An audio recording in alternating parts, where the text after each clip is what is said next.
We decided this should be our self-titled record because that's what it's about. It's about us, it's about the band, the way that we've worked together in a way that feels more like a band than ever before. Every one of us has been a part of it from the ground up, and that's definitely something that's different for this band. This time we all kind of went in together and started writing together like in a rehearsal space, and we had some songs obviously at that point when we were going into the rehearsal space, but it was really cool. We did a lot of these songs literally from just jamming together and everyone playing and writing their parts, and it just made for something really different and cool. I've never recorded in Nashville. It's only ever been New York or LA. It feels like my old life in a lot of ways. It feels like going to band practice at the garage and like getting together with the guys. There's nothing pretentious about being here at all, which is really cool. I feel like I'm making a record with my best buddy in high school in our garage. Yeah. I mean, that's how. Except cool it sounds awesome. Right. It's like you work together and then you're like, that was really fun. And then you come in the next day and hear it after it's all comped together and you're like, Yeah. I'm just gonna show you the studio and kind of where we work and what we do every day. Everybody hates this. Okay, so this is where we get our coffee and hang out when we're not working. Nice, sweet. And this is the control room where the magic mostly happens. We're in here most of the time. I've got my keyboard in here right now because we're tracking something directly into the computer. So this is the board, and that's actually the vocal booth there that you can see. So Nick and whoever's in here can see me. It's really for Nick to see if I'm feeling it or not when I'm singing. It's a good take. This is our board of songs in progress. There's a lot of working titles still, but you know, just kind of mark off what you've done so you know where you're at on each thing. Let's see.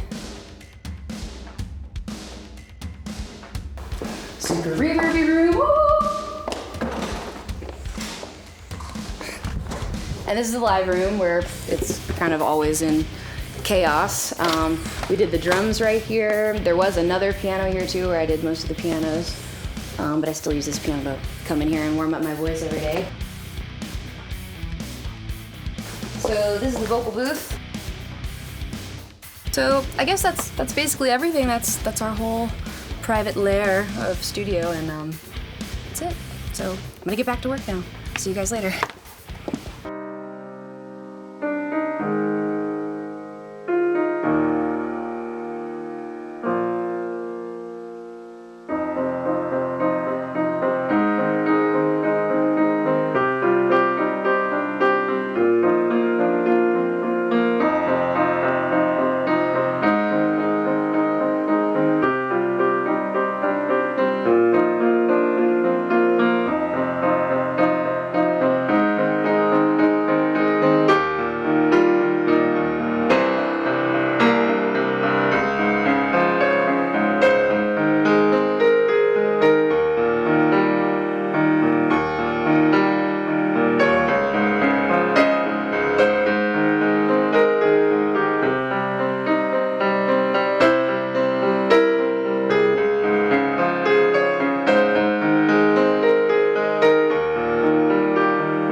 I love the guys. They're all unique for sure.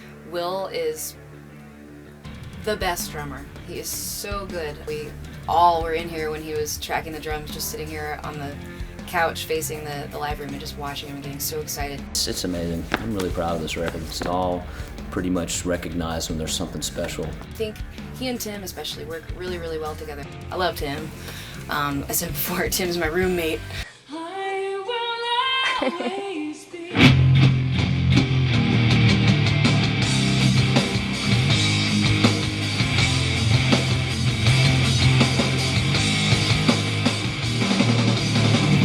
Now that we're down here, been down here for months, we're, you know, in apartments that are next door to each other, and Tim and I are on one side and the other guys are on the other side, so Tim and I are real close. I think he's wonderful. He's a very good bass player, very, very good. We're all pretty much clowns when we're together. On top of this building, there's a room with about 10 pinball machines in it. I love that place. Wait, what's Midtown? Bar in Little Rock. Just having fun together and being stupid and cracking up. Hints of whiskey and meat and, according to Tim, paint. paint. Paint aftertaste and before taste. It tastes like paint, but it's better than the first one. Terry is always, wonderful. I love Terry.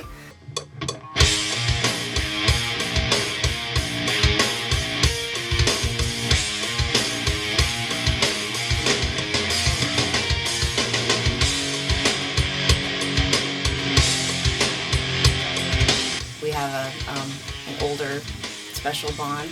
The creation of a lot of these parts that he's making are, I think, really soulful and beautiful as always.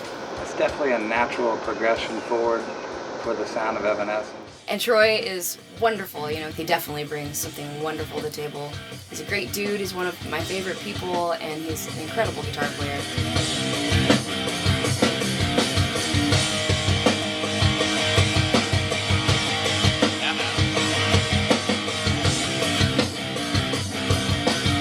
What can you say about Amy? She is an amazing musician, very knowledgeable about the intricacies of theory and all this stuff, which I know absolutely nothing about. I learned how to play by ear. She impresses me with her hunger to learn new things. She learned how to play harp on this time in between the two albums, which I think is really cool.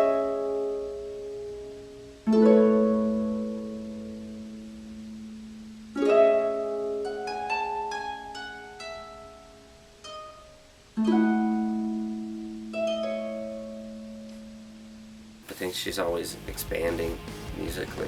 I haven't made a record this way where we just everybody get together, the producer's going to be there, and we're going to be writing all together kind of at the same time. That's terrifying to me. I write a lot by myself. And that was still happening, and there were still a lot of ideas happening on our own that we brought and worked on together, but it was awesome. The tightest we've ever sounded, and it's the happiest we've ever been, and we all love working together. It's great. It's the best thing that could happen in my life right now. This is exactly what I want to be doing. I think all of us. All the guys were just like, yes, finally, we're going back. Let's do this.